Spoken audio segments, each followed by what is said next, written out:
Welcome to Telugu one. నేను Mahalakshmi. Cinema రంగంలో ఒక భార్యకు మించి ఉన్నవారు చాలామంది కనిపిస్తారు. అలా 2-3 పెళ్లిళ్ళు చేసుకోవడం సర్వసాధారణంగా మారిపోయింది. ఇక ఈ సాంప్రదాయం ఇప్పటిది కాదు. తెలుగు సినిమా పుట్టిన నాటి నుంచి పలువురు సినీ ప్రముఖుల జీవితాల్లో జరిగింది ఇదే.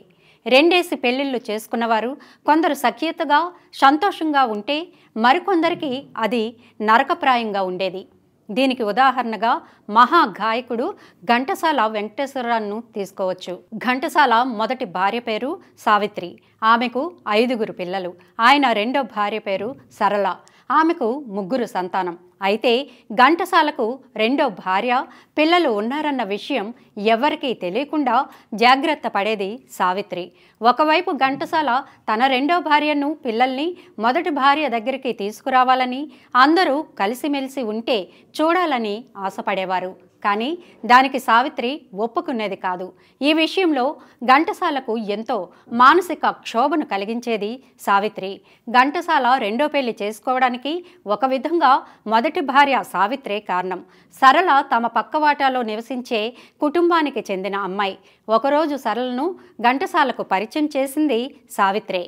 ఎప్పుడు ఇంటికి వస్తూ పోతున్న తరుణంలో ఘంటసాల ఆమెకు దగ్గరయ్యారు. వారి మధ్య స్నేహం చిగురించింది. ఆ తర్వాత అది ప్రేమగా మారింది.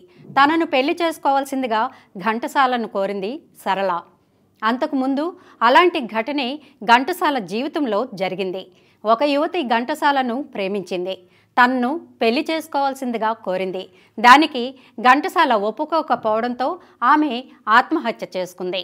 ఇప్పుడు సరళ కూడా అదే కోరిక కోరుతోంది. కాదంటే ఆమె కూడా ఆత్మహత్య చేసుకుంటుందేమోనని భయపడి పెళ్లికి ఒప్పుకున్నారు.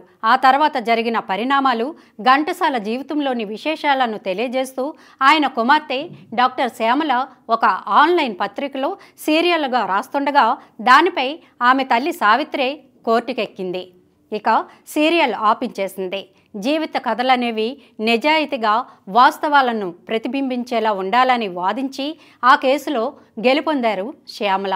ఆ తర్వాత తాను ఘంటసాల గురించి తెలియజేయాలనుకున్న అంశాలన్నిటినీ ఒక పుస్తకం రూపంలో తీసుకొచ్చారు.